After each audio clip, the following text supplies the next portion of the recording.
오늘의 말씀 요한복음 3장 14절에서 21절의 말씀입니다.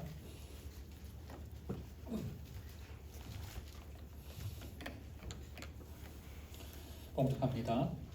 모세가 광야에서 뱀을 든 것 같이 인자도 들려야 하리니 이는 그를 믿는 자마다 영생을 얻게 하려 하심이니라. 하나님이 세상을 이처럼 사랑하사 독생자를 주셨으니 이는 그를 믿는 자마다 멸망하지 않고 영생을 얻게 하려 하심이라. 하나님이 그 아들을 세상에 보내신 것은 세상을 심판하려 하심이 아니요 그로 말미암아 세상이 구원을 받게 하려 하심이라. 그를 믿는 자는 심판을 받지 아니하는 것이요 믿지 아니하는 자는 하나님의 독생자의 이름을 믿지 아니하므로 벌써 심판을 받은 것이니라. 그 정죄는 이것이니 곧 빛이 세상에 왔으되 사람들이 자기 행위가 악함으로 빛보다 어둠을 더 사랑한 것이니라. 악을 행하는 자마다 빛을 미워하여 빛으로 오지 아니하나니 이는 그 행위가 드러날까 하며 진리를 따르는 자는 빛으로 오나니 이는 그 행위가 하나님 안에서 행한 것임을 나타내려 함이라 하시니라. 아멘.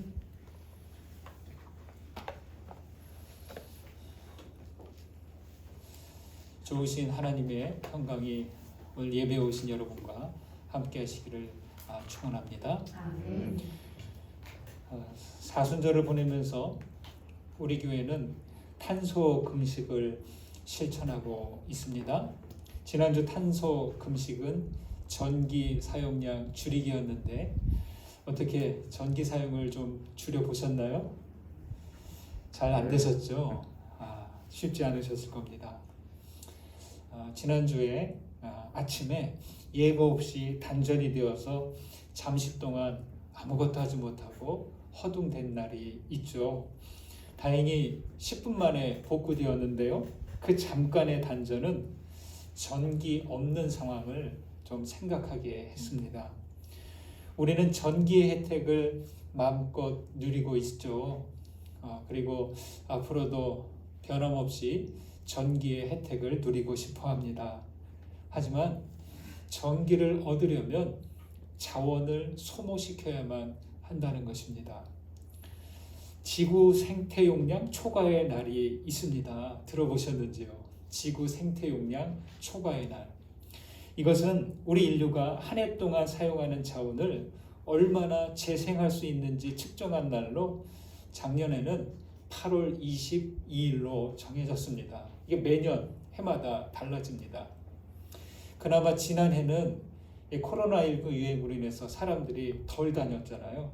그래서 한 달 정도 좀 늦춰진 거래요. 이게 12월에서부터 70년도에 시작해서 조금씩 줄어들어서 이제 한 7월, 8월이면 그날이 정해진다고 합니다.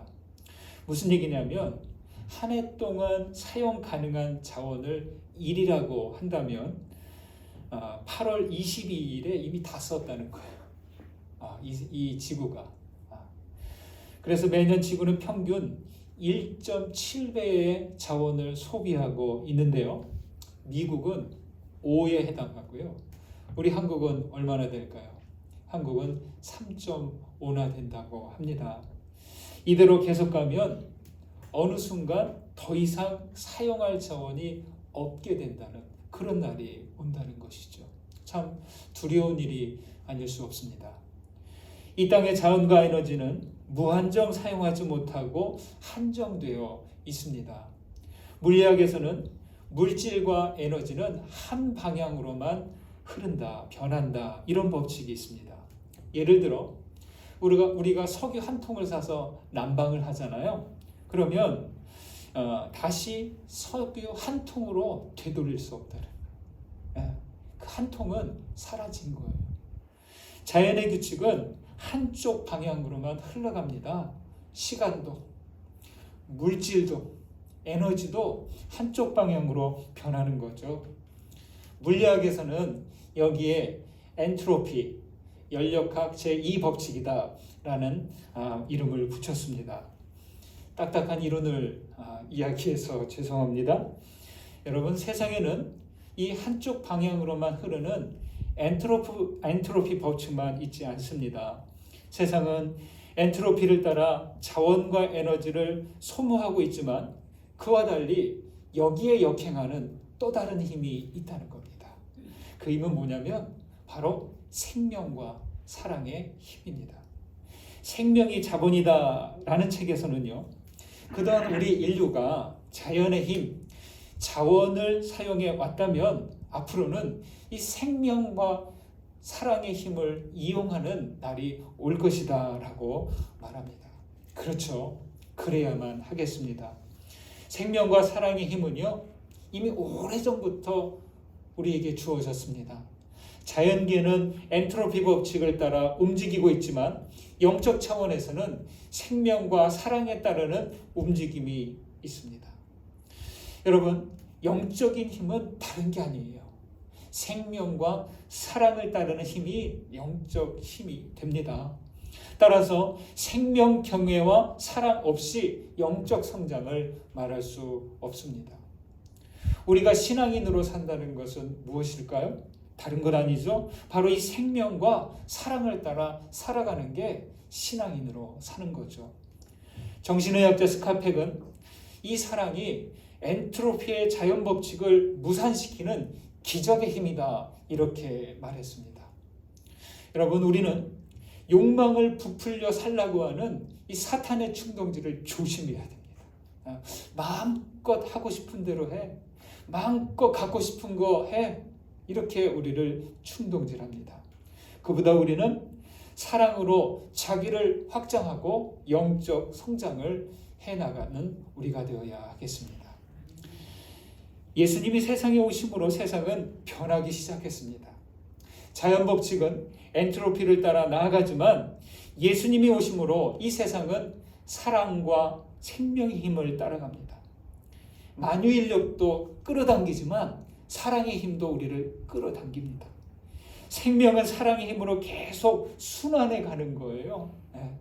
사랑이 순환시키지 않으면 우리 생명은 계속 이어갈 수 없죠. 하나님은 예수님을 통해 무생명들을 구원으로 끌어당기고 계십니다. 그렇게 오신 예수님을 요한복음에서는 이렇게 말하고 있습니다. 우리 16절 보실까요? 우리가 잘 아는 말씀이죠. 함께 읽습니다. 하나님이 세상을 이처럼 사랑하사 독생자를 주셨으니 이는 그를 믿는 자마다 멸망하지 않고 영생을 얻게 하려 하심이라. 하나님이 세상을 사랑하신다. 여러분, 하나님께서 세상을 사랑하시는 이유는 사랑이 하나님의 본성이기 때문입니다. 그래서 생명의 시작은 사랑이고요, 끝도 사랑이에요. 저희 신학교 은사 김웅호 교수님은요, 애벌레가 고추를 거쳐 나비가 되듯이 우리 사람은 참 삶을 통해서 사랑이 되는 것이다. 우리 보고 사랑이 되어야 된다.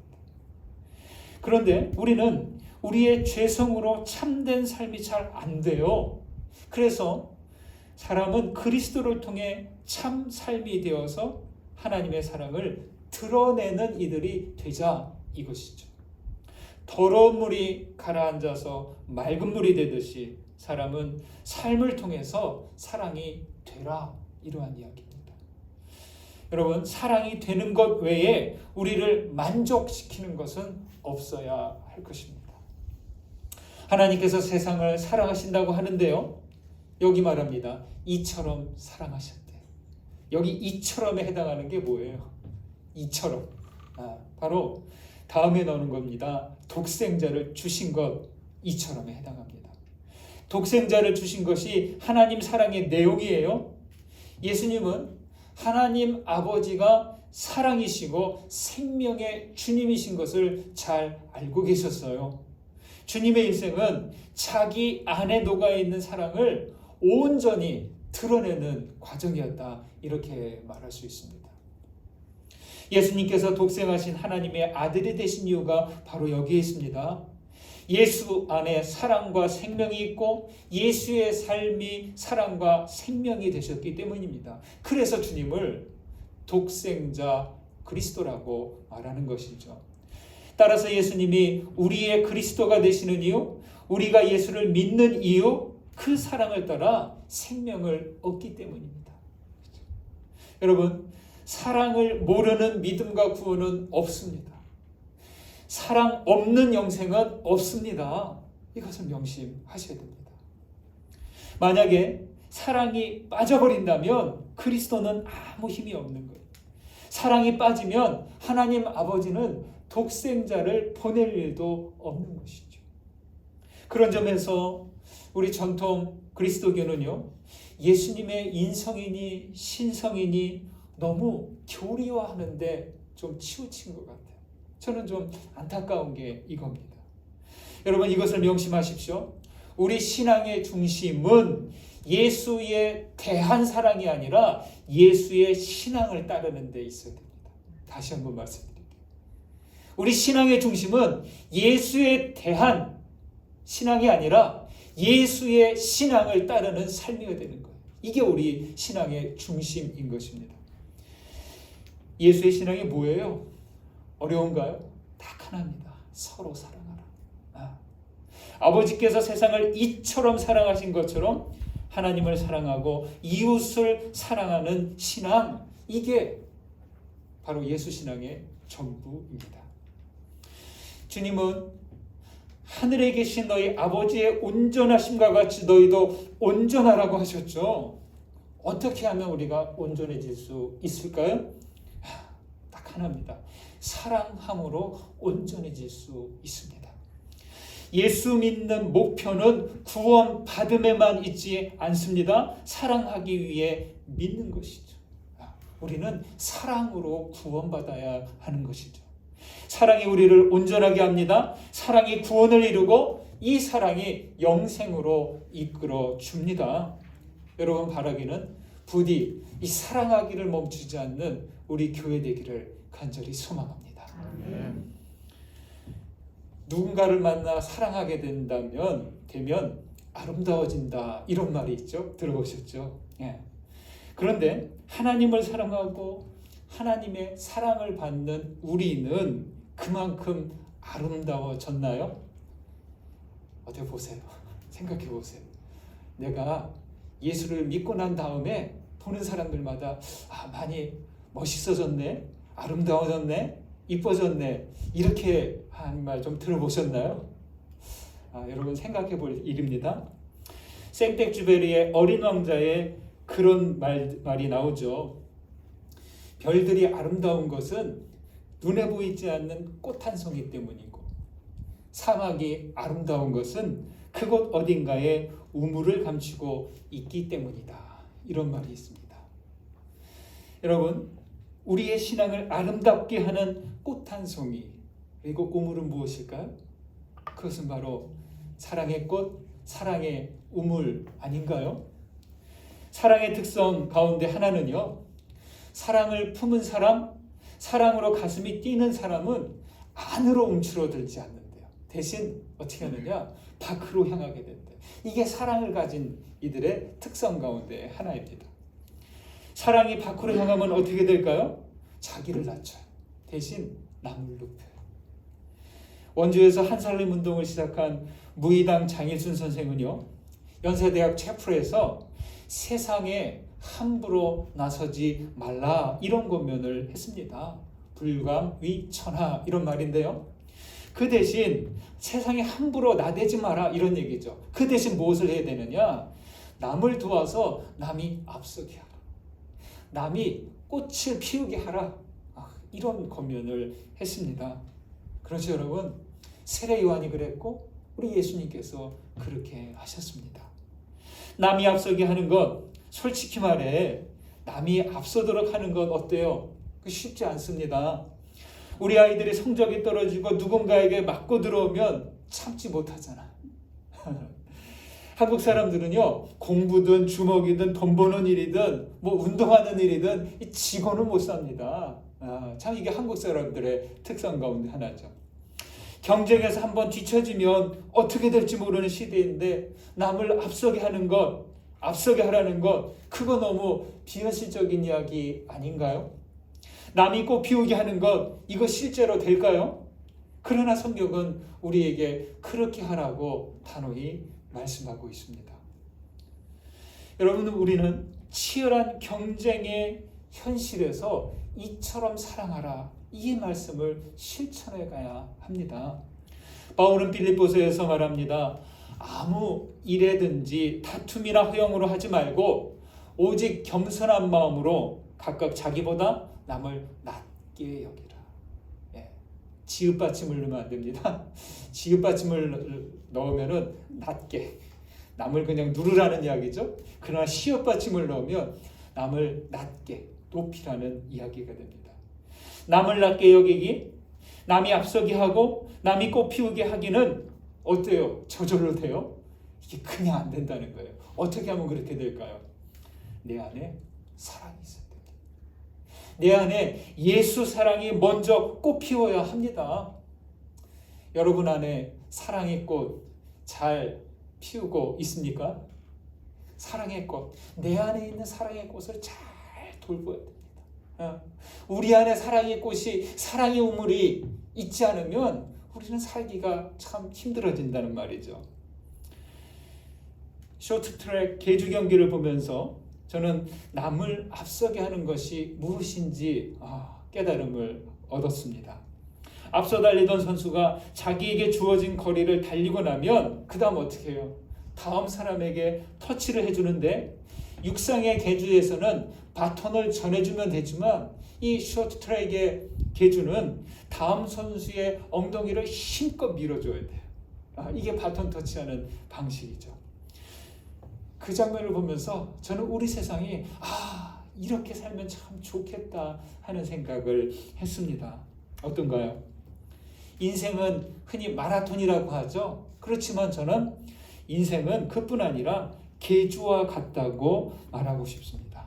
왜냐하면 혼자서 계속 달리기에는 힘들거든요. 내가 주어진 만큼 달리고 또 다른 누군가가 가게 하고 내가 잠시 쉬었다가 다시 누군가에 이어서 내가 또 달려가고, 자기 몫을 할 만큼 하고 다른 이가 앞서도록 밀어주는 것, 이게 바로 계주에 해당하는 인생의 여정이죠. 남을 꽃피우게 할 때 생명은 계속 이어갈 수 있습니다. 우리가 자녀를 낳아 키우는 것, 섬기고 봉사하기, 베풀고 나누기, 공감하고 배려하기, 이런 모든 일들이 남을 앞서게 하고 남을 꽃피우게 하는 거죠. 하나님이 독생자를 주셨습니다. 아들을 주셨기에 모든 생명이 그 아들로 인해서 꽃을 피웠습니다. 랍비 힐렐은 자신에게 이렇게 질문했습니다. 만일 내가 나 자신을 위해 존재하지 않는다면 누가 나를 위해 존재할까? 만일 내가 오로지 나만을 위해 존재한다면 나는 뭔가? 여러분, 심오한 듯해도 아주 간단한 질문입니다. 내가 나 자신을 위해 존재하지 않는다면 누가 나를 위해서 존재할까? 만일 내가 나만을 위해서 존재한다면 나는 뭔가? 누가 나를 위해 존재할까요? 그리고 오로지 자기만을 위해 존재한다면 우리는 무엇이 될까요? 여러분, 독생자 예수님은 자신을 위해서 세상에 오지 않으셨습니다. 주님은 우리를 앞에 서게 하셨고 우리를 꽃피우도록 하셨습니다. 예수님은 그렇게 오셔서 세상을 이처럼 사랑하셨는데, 여러분, 이처럼 사랑하기는 예수님에게만 해당되는 말씀이 아닙니다. 우리도 이처럼 사랑하기에 부름을 받았다는 거예요. 믿음은요, 이 사랑의 부름에 응답하는 거예요. 그리고 우리도 이처럼 사랑하기에 동참해서 그렇게 사랑으로 살아가는 거죠. 이처럼 사랑하라, 이 부름에 응답하시고 동참하시는 우리 모두 되시기를 축원드립니다. 아멘. 하나님께서 독생자를 주시기까지 이처럼 사랑하신 데에는 이유가 있어요. 여러분, 사랑하는 데는 이유가 있습니다. 다시 한번 16절 말씀을 보실까요? 같이 읽습니다. 하나님이 세상을 이처럼 사랑하사 독생자를 주셨으니 이는 그를 믿는 자마다 멸망하지 않고 영생을 얻게 하려 하심이라. 아멘. 지금까지 사랑하다에 대해 이야기했습니다. 이제 영생에 대한 말씀을 드리고자 합니다. 사랑에는 이유가 있습니다. 그것은 아들을 믿는 자마다 멸망하지 않고 영생을 얻게 하기 위함이다. 이렇게 말씀합니다. 이것이 세상을 사랑하시는 하나님의 의도입니다. 여러분, 우리는요, 다른 생명의 도움 없이는 단 하루도 살지 못합니다. 이거 인정하셔야 됩니다.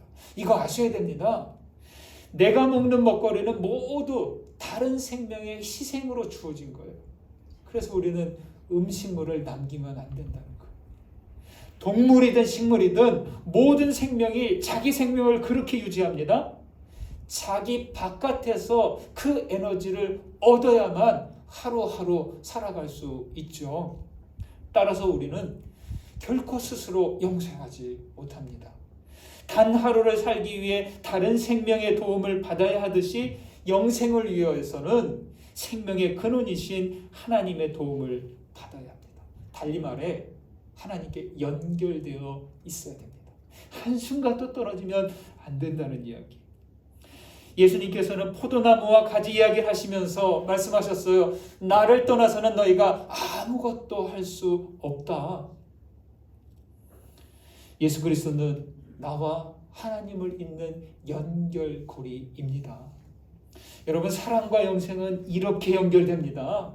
사랑 없는 영생은 무의미하고 공허합니다.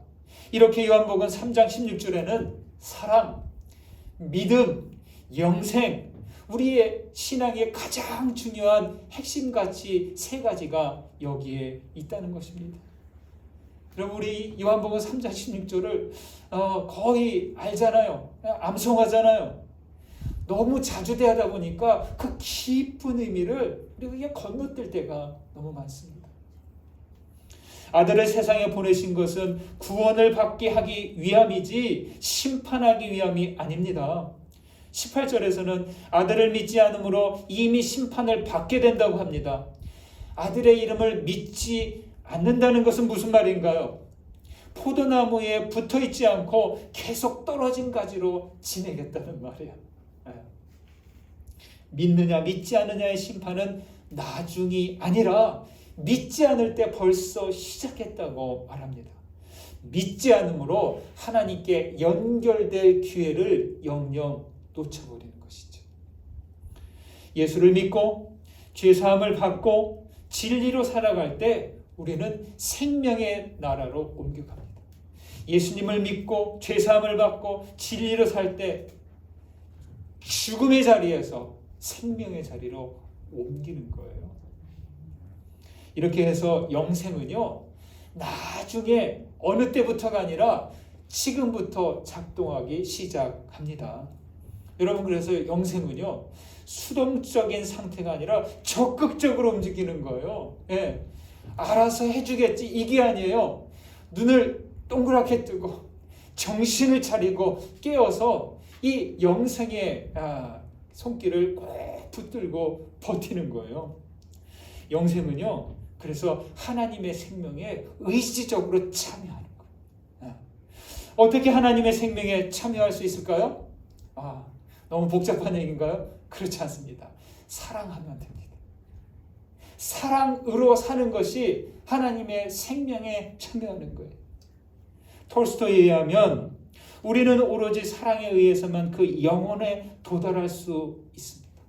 저는 이것이 영생으로 나아가는 유일한 길이라고 확신합니다. 학식이 많은 사제가 배를 타고 강을 건너게 되었어요.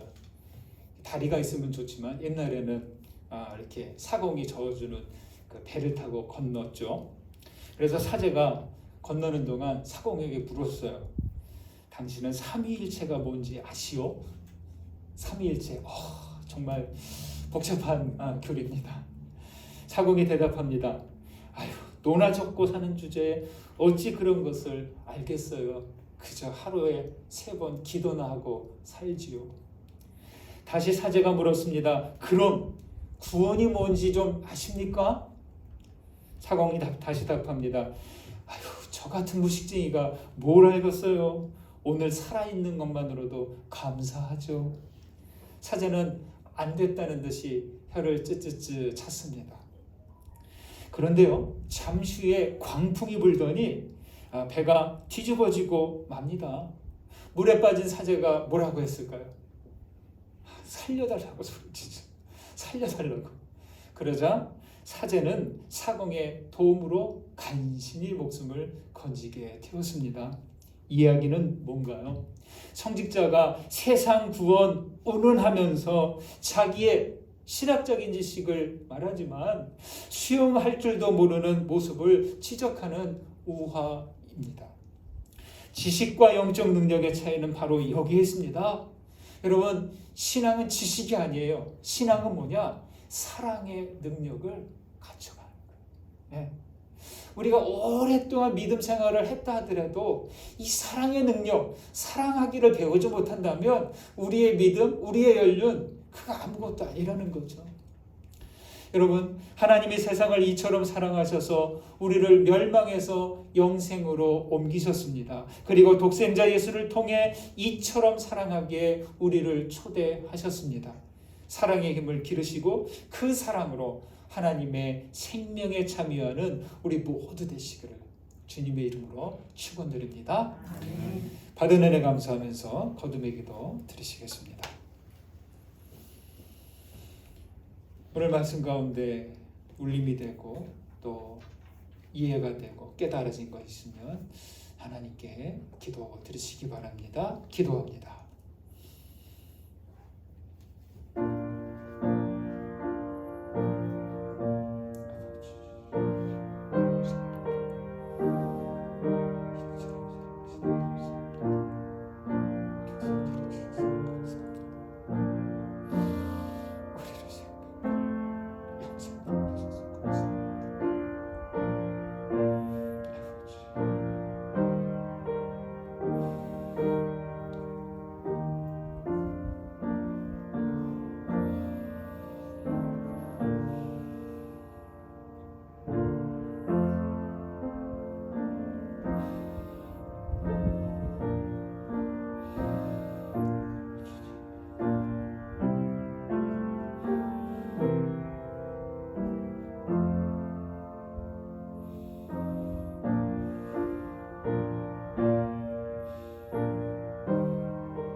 사랑이신 하나님, 독생자 예수를 보내셔서 우리를 사랑으로 이끌어 주심에 감사합니다.